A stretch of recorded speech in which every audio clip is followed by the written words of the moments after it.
Muito obrigado pela presença, obrigado pelo convite. Eu sou Rafael Rocha, eu sou urologista do América Serviços Médicos. A minha área de interesse maior é em cirurgia robótica, né, na área de urologia. E eu fui convidado para falar um pouquinho para vocês dessa minha paixão por tecnologia em medicina e cirurgia robótica.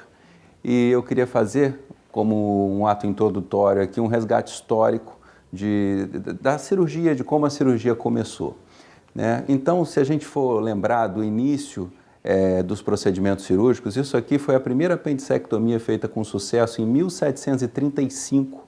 Nessa época, reparem nessa figura que tem várias pessoas agarrando o paciente para que ele consiga ser operado e o coitado morrendo de dor para que se consiga tirar um apêndice. Essa cirurgia foi realizada com sucesso. Isso foi a época antes da anestesia, a época pré-anestesia. Depois, a primeira tecnologia que fez um grande diferencial no tratamento médico foi a anestesia no médico cirúrgico, né? Então, você vê esse anfiteatro lotado de gente assistindo uma cirurgia sem asepsia nenhuma, mas o paciente não estava com dor, pelo menos, estava anestesiado. E aí, depois, uma outra tecnologia surgiu, a lavagem das mãos. E a lavagem das mãos impactou diretamente na mortalidade desses pacientes. E isso foi um grande salto tecnológico. E esse médico aqui, esse cidadão, Alexander Fleming, descobriu a penicilina logo depois, que foi o primeiro antibiótico, e isso causou um impacto ainda maior. E isso permitiu que a cirurgia se desenvolvesse em larga escala a partir do advento da penicilina. Então, a cirurgia mudou de patamar. E nessa época eram feitas cirurgias abertas, com grandes incisões, um trauma cirúrgico extremamente importante, que até hoje é feito muitas vezes, mas com instrumentos extremamente rudimentares, instrumentos simples, como a tesoura que a gente tem em casa, como uma lâmina que você faz a barba. Então são instrumentos que não têm tanta tecnologia envolvida. Eu vou passar rápido esse slide, que eu sei que vocês devem estar incomodados, mas depois surgiu uma coisa um pouquinho menos traumática, que foi a videolaparoscopia. A videolaparoscopia foi um grande salto no pós-operatório dos nossos pacientes. Videolaparoscopia nada mais é do que arrumar uns canudinhos para enfiar aqueles instrumentos dentro do paciente sem ter que fazer aquela incisão grandona. Então, basicamente, hoje a gente acessa a cavidade abdominal por pequenos furinhos, por cânulas. E por essas cânulas entram instrumentos rígidos como esse, que são capazes apenas de abrir e fechar. Igual a tesoura lá do cirurgião aberto, que é aquele slide anterior que eu mostrei, ele só é capaz de abrir e fechar. Mas já melhorou muito, porque você não precisa mais fazer uma incisão deste tamanho para tirar uma vesícula, colocar um monte de afastador, fazer um trauma cirúrgico importante, e não é só uma questão estética como essa que vocês estão vendo aqui, lógico que isso conta também, isso é importante, mas também é uma recuperação pós-operatória, uma chance de infecção menor, uma chance de hérnia menor, então existe uma recuperação mais branda para os pacientes. Só que para cirurgias muito complexas, como é o caso do câncer de próstata, a videolaparoscopia não decolou tanto, não foi tão boa assim. Porque a próstata nada mais é do que uma glândula pequenininha, imagina um limão, que fica dentro de uma caixa de osso que é a nossa pelve. Então é muito difícil, sem você ter articulação, sem você ter fineza de movimento e sem ter uma visão tão privilegiada, você operar uma glândula tão nobre, e eu vou mostrar por que ela é nobre logo logo. Então, para isso, em 1999, lançou-se no mercado o primeiro robô cirúrgico, o robô Da Vinci. E a primeira prostatectomia radical, que nada mais é do que a retirada da próstata com câncer, foi feita em Frankfurt, na Alemanha, nessa época. E esse foi o primeiro trabalho. Então, quando a gente fala do robô, a gente acha que é algo super moderno. É moderno se a gente tomar o conceito histórico de modernidade, mas não é tão moderno assim, isso existe já há quase 20 anos, né? Então, é uma tecnologia que veio a agregar valor à cirurgia. E o robô passou por diversas fases na história da evolução da tecnologia robótica. E eu gostaria que vocês imaginassem o robô não só como um instrumento cirúrgico, mas como uma grande máquina capaz de agregar outras tecnologias a ela. Então, isso traz a experiência cirúrgica para um outro patamar. O robô, o que ele faz de diferente, né? Assim, ele evoluiu muito, ele tem a visão em 3D, o cirurgião enxerga em 3D, em Full HD.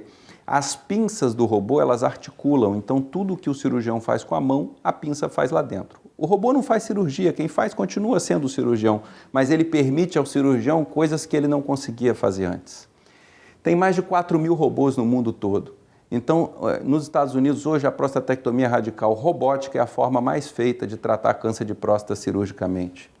Né? E esse é o robô mais moderno, é o Da Vinci Xi. Aqui, esse equipamento é o equipamento onde a gente insere cânulas no paciente, coloca a câmera e os instrumentos cirúrgicos dentro do abdômen para ser operados. E o cirurgião comanda tudo daqui. Ele olha nesse binóculo aqui e a gente consegue, se movimentando e coordenando 7 pedais ao mesmo tempo, movimentar todos esses braços a ponto de fazer a cirurgia com extrema delicadeza. Qual é o grande diferencial? O que mudou lá da época da laparoscopia? Você vê muito melhor, porque você não está vendo uma tela lá longe, você está imerso no paciente, a gente está mergulhado no campo cirúrgico. Além de ver muito melhor, a gente se movimenta com extrema delicadeza e com total liberdade. Aquela pinça é totalmente diferente dessa. Essa pinça, ela tem toda uma engrenagem que faz ela se movimentar com toda a amplitude do que eu faço e é intuitivo. Imagina um instrumento de vídeo como o meu braço.